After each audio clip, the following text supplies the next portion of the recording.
Begini,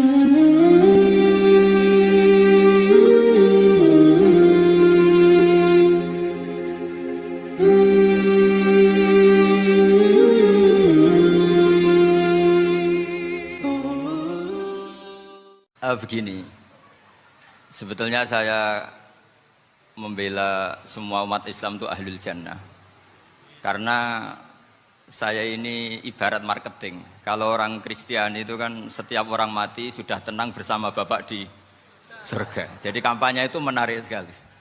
Sementara kita sudah kiai, sudah imam masjid, sudah ulama, masih saja dikhawatirkan su'ul khotimah. Ini kalau kampanye ini tidak imbang, ini nanti saya takut kalah.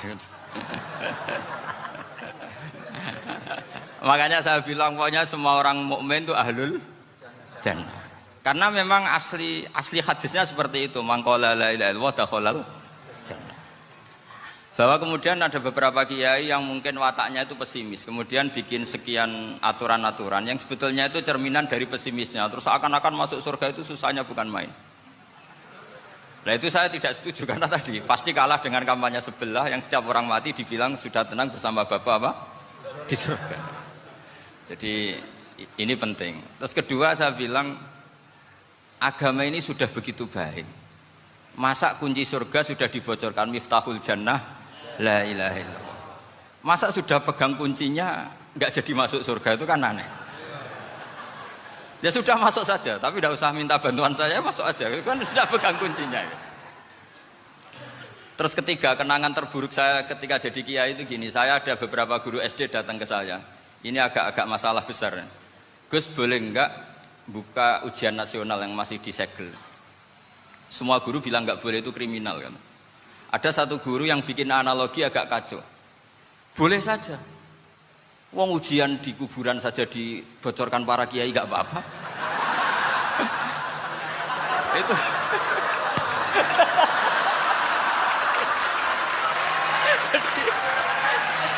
tapi ini kriminal ya. Perhatian kepada kiai, nggak boleh memukul pemateri.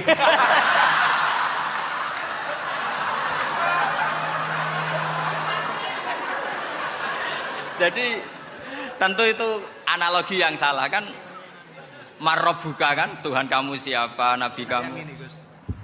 Tuhan kamu siapa, nabi kamu siapa, imam kamu siapa. Ini kan sudah dibocorkan oleh para kiai. Artinya apa? Nak raiso jawab kebablasan gitu.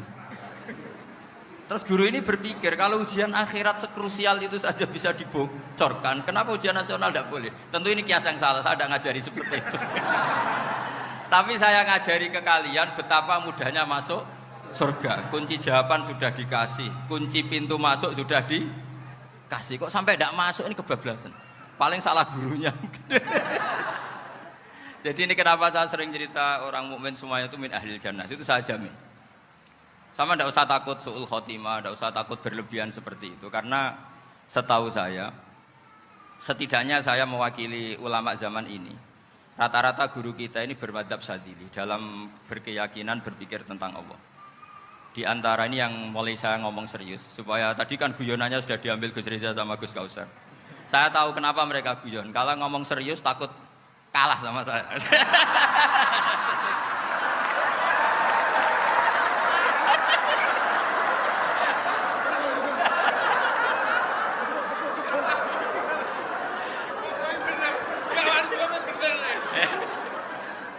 Karena saya ini sudah terkenal pemikir serius, jadi artinya itu satu kepintaran mengalihkan. Ya, oh ya, sudah itu satu kecerdasan. Tidak hanya ngalim tapi betul cerdas. Jadi itu bukti beliau-beliau ini cerdas itu. Saya berpikir begini, ini madzhab Syadzili. Kita semua tentu Syadzili karena kita semua ngaji kitab hikam. Kita tahu kitab hikam itu muridnya Abul Abbas Al-Mursi, Abul Abbas Al-Mursi muridnya Syekh Abil Hasan apa? Asy-Syadzili. Saya masih ingat betul makalah itu dan saya ulang-ulang. Setiap saya ngajar di sarang saya ajarkan itu. Kilali kata Abul Hasan Asy-Syadzili, saya pernah dapat hatif, dapat semacam ilham. Apa makna min syarril waswasil khannas? Itu kata beliau dijawab oleh hatif itu. Hatif itu nggak perlu diterjemah tadi ada karena tadi diajarin itu. Apa yang dihidupkan itu nggak perlu dijelaskan.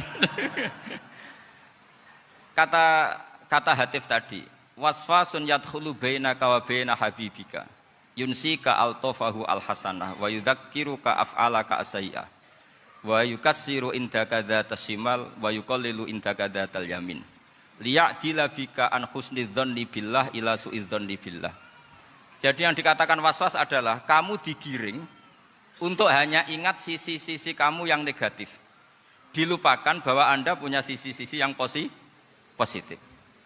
Misalnya seperti ini, mungkin secara fikih tadi banser-banser tegas, wah ini masalah lelaki perempuan dipisahkan gini-gini. Tapi kenapa Gus Ali bilang ya sudah gini gak apa-apa. Sebetulnya ada rukhsah itu karena ini di depan umum. Yang paling pantangan Nabi itu la yakhluwanna rajulun bimra'atin. Ini ada yang menjaminnya gitu.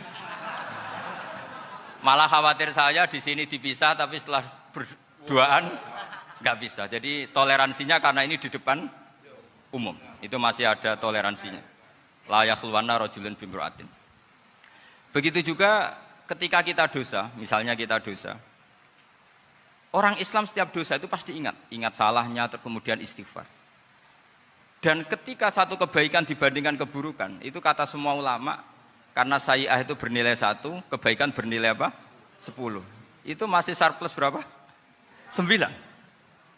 Jadi itu cara berpikir Abul Hasan Asyadzili.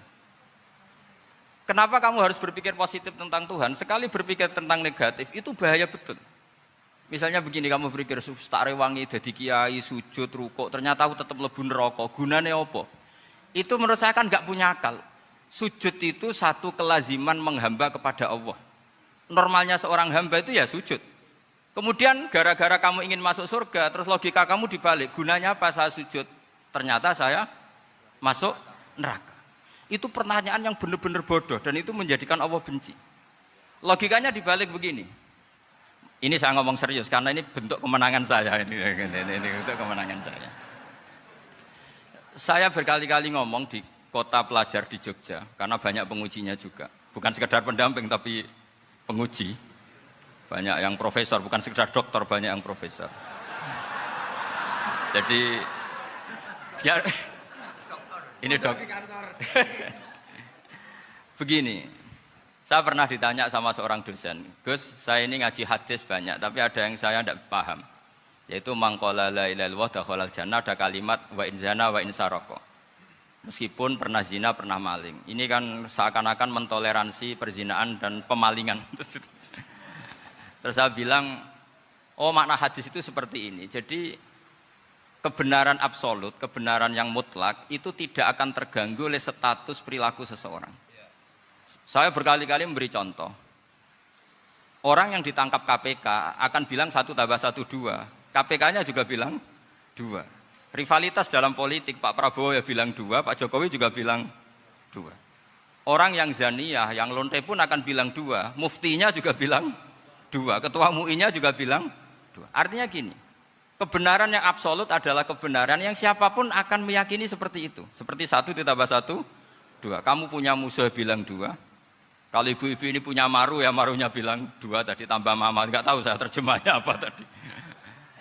Nah, kebenaran yang absolut itu kebenaran yang siapapun pasti mengakui. Dan uniknya begini, saya pernah ngaji acara himmah, acara pondok sarang di Demak. Kalau kamu bilang 1 + 1 menjadi 2, untuk mengatakan 2 itu kamu butuh hadiah enggak? Mereka semua jawab enggak. Kita semua enjoy saja mengatakan tembok itu putih. Kenapa? Karena memang putih. Kita mengatakan 1 + 1 2 karena memang kita tanpa presentasi dapat hadiah, dapat penghormatan. Kenapa untuk mengatakan Allah itu Tuhan kita butuh surga? Memangnya kalau tidak ada surga Allah tidak jadi Tuhan? Ini problem orang soleh-soleh yang terlalu pesimis. Makanya nanti orang-orang soleh itu masuk surganya berat. Tapi kalau orang alim lebih gampang kira-kira seperti itu. Iya, karena kan imannya lebih bagus. Dalam hadis qudsi, Allah ini yang dibuli orang-orang soleh. Laulam akhluk jannatan wala naron alam akun ahlan an uto'a. Dalam hadis qudsi itu. Kalau saja saya tidak menciptakan surga dan neraka, apa saya tidak jadi Tuhan yang perlu ditaati? Apa kalau kamu tidak saya kasih uang 1 juta terus bilang 1 + 1 11? Enggak kan? Tetap bilang berapa? 2. Kalau kebenaran absolut yang 1 + 1 kamu bilang 2 meskipun tanpa mendapat hadiah. Kenapa untuk bilang Allah Tuhan kamu butuh hadiah surga? Itu kan serai ikhlas belas. Makanya saya terus mengajarkan ikhlas. Ikhlas itu bisa dilatih dengan akal, dengan pikiran, bil ilmi lah. Harus dilatih. Nah di sini ini momen atau makna yang mestinya harus difahami wa inzana bahwa kalimat ini sah meskipun dilafatkan seorang yang pernah zina. Sama seperti 1 tambah 1 2 sah, diucapkan siapa saja sah. Dan siapapun akan mengucapkan itu secara ikhlas. Ini penting saya utarakan. Sehingga setelah ada firqah-firqah takfiri yang mengatakan orang megang keris itu syirik, ke kuburan syirik, ini syirik. Itu salah besar. Salahnya adalah tadi kalimat-kalimat atau kebenaran-kebenaran absolut ini sudah jadi sibghatullah man ahsanu minallahi sibghah. Kalimat ini begitu absolut di hatinya orang mukmin. Sehingga ketika terganggu oleh hal-hal yang adat istiadat kayak pegang keris, kayak apa, ini tidak mengganggu. Tetap kualitas iman ini di atas keyakinan adat membawa apa keris. Kalau orang membawa keris menjadi syirik karena percaya sama makhluk. Orang misalnya kejawen kalau nggak bawa keris nggak nyaman. Orang kota itu kalau nggak bawa ATM juga nggak nyaman. Itu tidak dihukumi syirik. Kamu pergi lupa bawa HP nyaman enggak? Enggak, kenapa enggak dihukumi syirik?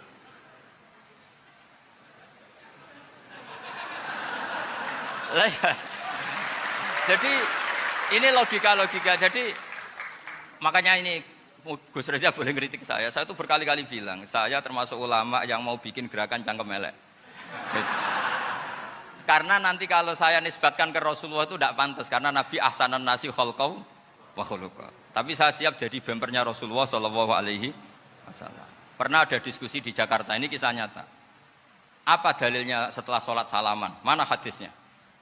Itu dijawab hadisnya tentu kita kesulitan. Kalaupun ada hadisnya dhaif semua yang masalah musafahan. Akhirnya mau tidak mau dijawab pakai cangkem elek. Boleh enggak kamu setelah salam nyalain HP yang off? Boleh. Boleh enggak ke kamar mandi? Boleh. Oh berarti kencing boleh, nyalain HP boleh, yang enggak boleh itu ingat Allah. Karena mereka mengkritik wiridan, ngeritik salah salam. Akhirnya mikir deh. Ada enggak hadisnya orang setelah sholat nyalain HP? Enggak ada kan? Tapi mereka nyalain HP enggak hambatan, tapi untuk salaman masalahkan. Ke kamar mandi boleh, tapi untuk wiridan enggak boleh. Akhirnya mereka sadar, oh iya. Lama-lama dibisiki gini yang kelompok itu. Kamu itu korban aliran supaya kamu enggak ingat Allah, ingatnya HP-nya. Sehingga orang wiridan kamu kritik, orang nyalain HP enggak kamu kritik. Itu kelompok itu adalah kelompok orang-orang yang supaya orang Islam itu lupa Tuhannya. Itu gerakan cangkem elek, tapi jadikan orang sadar.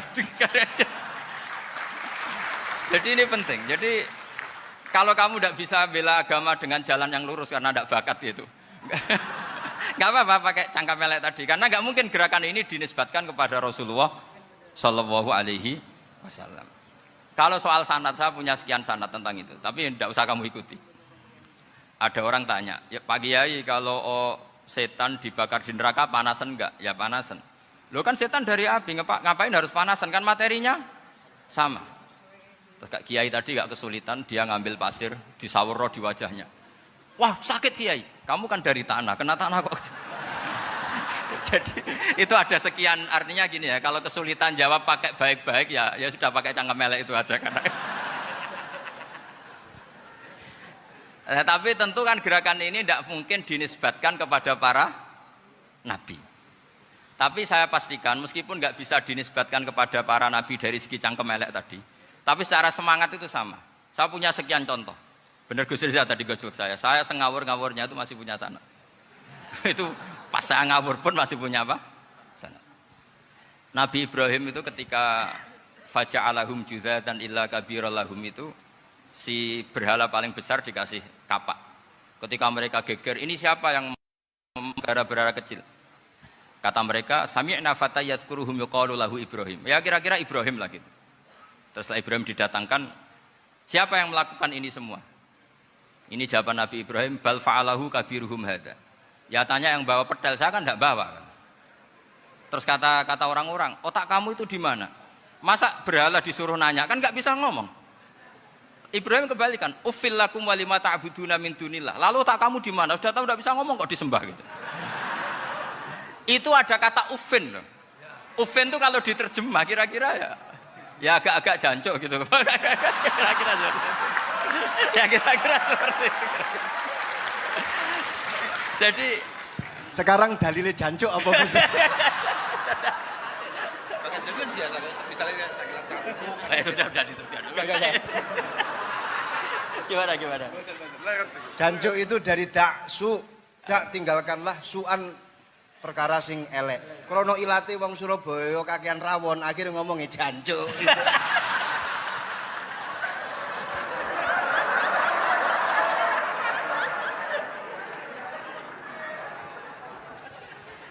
Jadi mulai dulu melawan kebatilan itu harus pakai logika yang vulgar. Karena memang nggak mungkin dengan bahasa-bahasa priayi itu nggak mungkin. Dan ini penting saya utarakan. Nah, kalau nanti nggak mungkin dinisbatkan kepada Rasul karena Nabi adalah ahsanan nasi khalqa wa khuluqa, kita yang ngambil alih saja.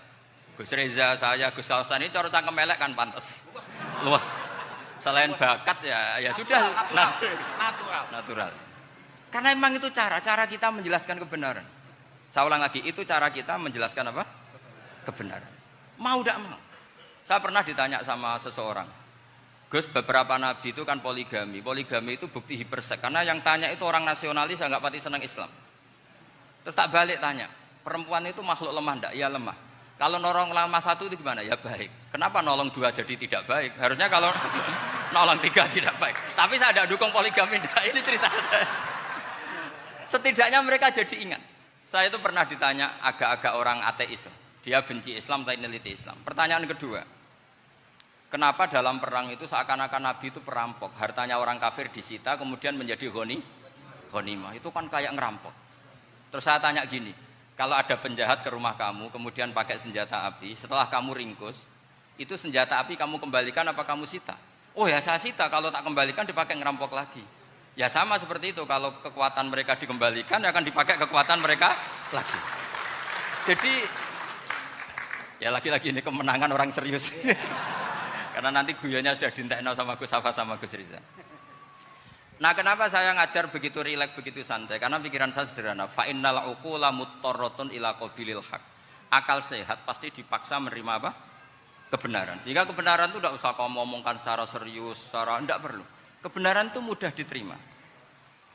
Saya itu pernah ngaji berkali-kali di Jogja di mana-mana sampai ada buku seorang dokter nulis tesisnya itu bangga lagi menjadi muslim setelah ngaji saya itu. Karena saya menerangkan itu ringan. Orang Islam itu harus mencintai Allah. Ciri utama cinta itu tidak tegang, rileks. Saya bilang begini, kalau kamu pernah 1 tahun digratisi orang rumah, makanan, kamu kira-kira itu mudah nggak mencintai orang yang berjasa sama kamu minjemin rumah dan kasih makan gratis? Mudah kan? Apalagi kita ini mudah mencintai orang yang minjemin mobil 1 tahun, ngasih rumah 1 tahun, apalagi selamanya. Kenapa kita tidak mudah mencintai Allah yang memberi kita bumi, air, oksigen, semuanya kita dikasih Allah. Akhirnya mereka mikir, wong mencintai seseorang yang ngasih dalam durasi 1 tahun saja mudah, apalagi mencintai Allah yang ngasih kita tanpa batas. Itu disebut walladzina amanu asyaddu hubbal lillah. Orang mukmin itu mudah sekali mencintai Allah. Caranya dilatih tadi. Kita mudah mencintai orang yang berjasa sama kita. Kenapa tidak mudah mencintai Allah yang tentu jasanya lebih besar? Nah, karena akhir-akhir ini banyak orang yang terlalu nazir, terlalu kata Nabi kan basyiru walatu nafiru yasiru walatu asiru. Sehingga saya bikin gerakan. Pokoknya semua orang mukmin pasti masuk surga. Nanti soal ada kesalahan-kesalahan kecil yang menjadikan orang su'ul khotimah itu sifatnya kehati-hatian. Jangan menjadi hukum. Hati-hati itu tidak menjadi hukum. Kalau kamu nyupir hati-hati itu bukan berarti pasti kecelakaan, enggak. Hati-hati itu ya hati-hati saja, tidak menjadi hukum. Ini penting saya utarakan karena kubu sebelah kampanyenya sudah tadi, setiap mati mesti tenang bersama Bapak di surga. Sementara kita mau kampanye, kamu sholat tidak mesti diterima, haji tidak mesti diterima, jadi kiai tidak mesti masuk surga. Coba kalau kita kampanye gitu terus, yang mau jadi muslim itu siapa? Jadi ini sudah tak perhitungkan matang-matang, saya milih macam seperti itu. Ya ini saya pikir sudah, ini pembandingnya supaya punya waktu. Saya suka sekali. Nah ini yang sesi terakhir ya, sesi terakhir. Saya akan cerita fikih karena Nyun memang sewu Gus, ada iklan sebentar dari ibu-ibu, pentolan mic kurang dekat ke mulutnya Gus Baha. Sehingga suaranya tidak terdengar sampai ke belakang. Oh, gitu, pentolannya didekatkan Gus Oh, ke iya. mulutnya. ini kalau ngomong konotasinya itu mesti nyerempet. Sudah apa ya? Sudah ahlinya di situ. Ya malah kayak gitu.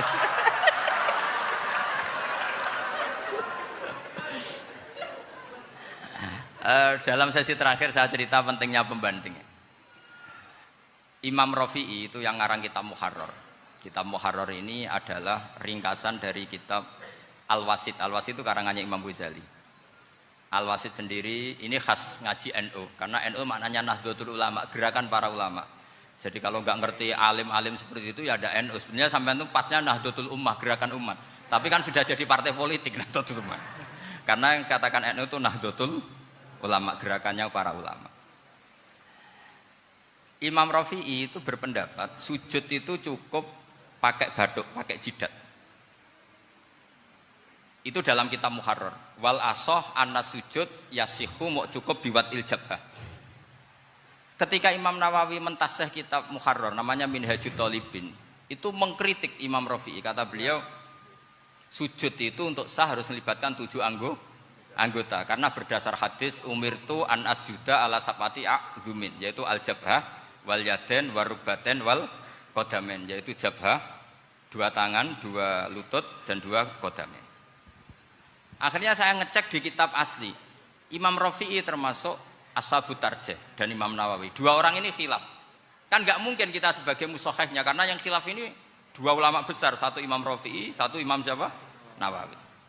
Kita tidak bisa hanya ngikuti Fathul Mu'in yang mengatakan idzakhtalafan Nawawi war Rafi'u kudiman Nawawi, tidak bisa karena Imam Nawawi ini sering nginduk sama kitabnya Imam Rafi'i karena senior Imam Rafi'i. Setelah saya cek di kitab kitab asli Mamba ya, satu sumbernya semua mazhab apa? Syafi'i. Ternyata Imam Syafi'i nak ngedikan hanya begini. Wa uhibbu, saya suka setiap orang Islam sujud itu melibatkan 7 anggota karena itu aman, pasti sah.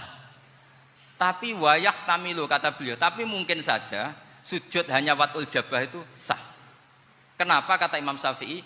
Liqaulihi sallallahu alaihi wasallam atau li du'aihi apa sallallahu alaihi wasallam fi sujud sajadalaka wajhi wa sam'i wa basori.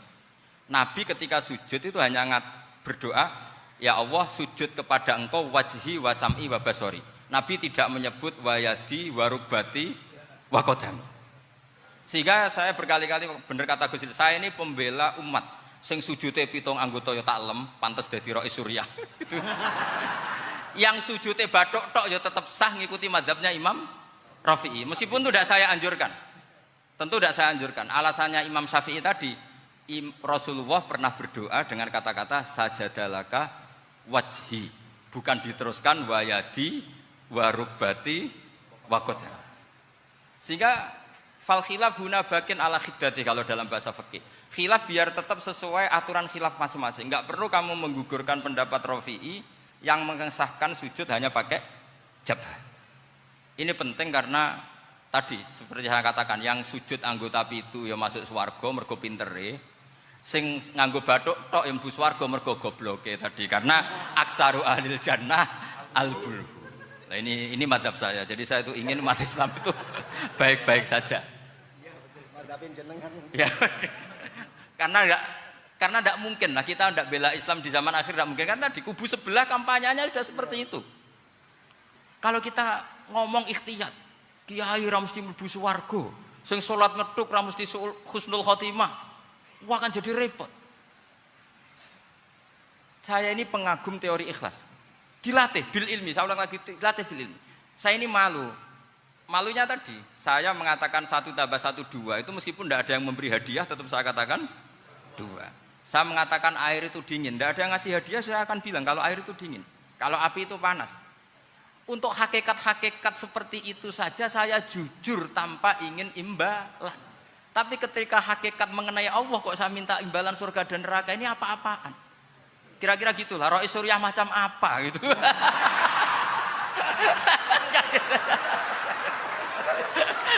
Ya saya kira demikian. Assalamualaikum warahmatullahi wabarakatuh. Waalaikumsalam.